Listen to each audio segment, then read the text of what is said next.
to STEAM Time. My name is Dayna and I am the Buena Vista Branch Manager with Monterey County Free Libraries. And today we're going to be talking all about chemical reactions. We're going to be doing an experiment that some of you may know as color milk experiment, color explosion. We're going to be testing what happens when you mix milk, food coloring, and dish soap. So stay tuned and let's try it together. So before we jump into doing the actual experiment, let's talk briefly about what we are going to need in order to conduct it. It's going to require a few things, many of which you might already have in your house.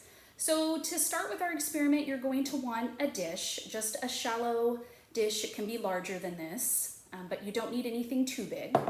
You're going to want food coloring. I made the mistake of accidentally buying the tube form of food coloring, which is a little thicker like a gel. If you accidentally buy that or you have that laying around your house, that's okay. See if you can just dilute it down with water, and that might be able to work as well. But you're gonna need food coloring. I have 4 different colors. The more colors, the better. You're going to need milk. For this one, I am using whole vitamin D milk. The higher the fat content, the better the experiment works, and we're going to talk about that in just a little bit. You're going to need dish soap, any type of dish soap. I've done this in the past with Dawn.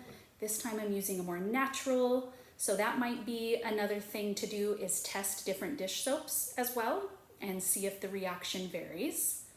And then you're just going to need Q-tips and something to put your soap in. I just used a measuring spoon. So this is all we are going to need for our color changing milk explosion experiment.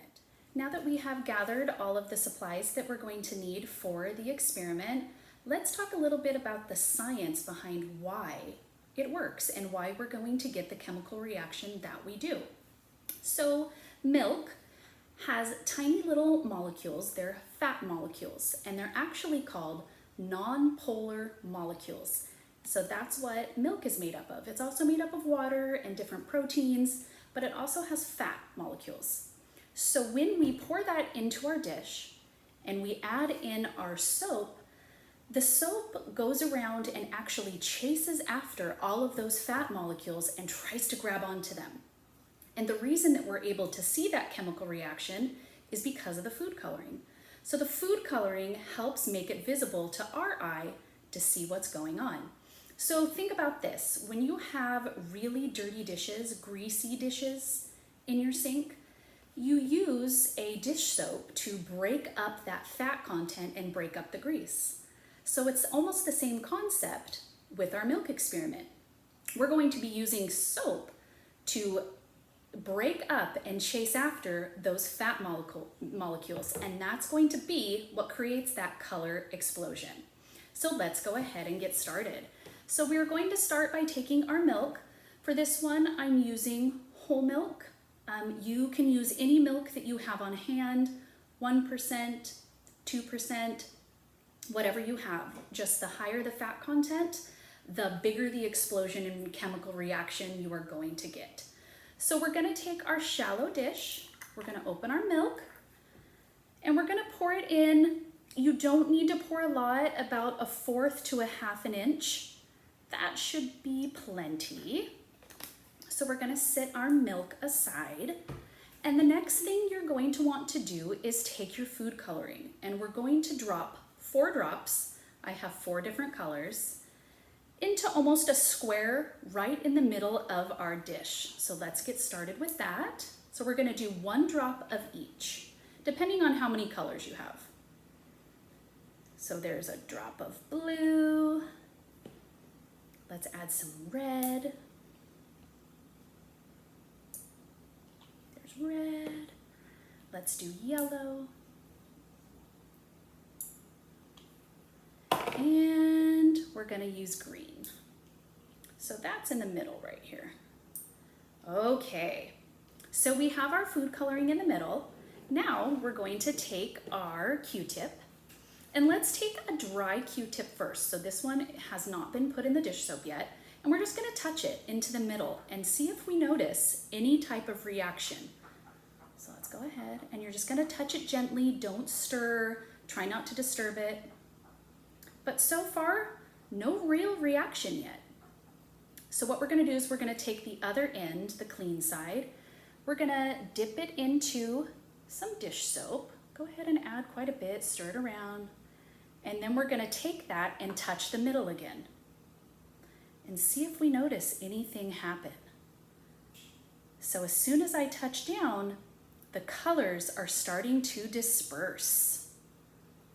So what's happening right now is every time I touch the food coloring in the milk with the dish soap colored Q-tip, it's chasing after those fat molecules and they're starting to race around the milk. If you notice that your color explosion is not as big or as vibrant as you would like, go ahead and try adding a bit more food coloring. So I'm gonna add a little bit more green back to the middle. I'm gonna add quite a bit this time and we're gonna see what that does. And it's already starting to move because we have dish soap in there, but I have a big blob of blue food coloring, so I'm gonna redip my Q-tip in the dish soap and touch, touch, and it's starting to disperse the color. I will say that I have noticed with different dish soaps, the reaction's a little bit quicker and a little bit stronger. So when I used Dawn dish soap, I noticed that as soon as the Q-tip touched the food coloring, it exploded across the entire plate. With the more natural dish soaps, I've noticed the reaction time is a little bit different. So that's something to play around with as well, is different types of dish soap and also different milks. So you can combine all of that and see what kind of reaction you get when you mix different fat contents with different dish soaps. And that can be an entirely different experiment. So you can keep going, but as you add more dish soap, it's going to start to slow down. There's going to be less fat molecules to chase after. So you'll start to see it settle down a little bit. But to reactivate it, just add a little bit more food coloring and a little bit more dish soap and see what type of reactions you get. So thank you guys. I think we did a really good job with making our color explosions. The more colors you add, the better. So have fun with this one. We did an amazing job today testing out the chemical reaction between milk and dish soap with the help of a little bit of food coloring.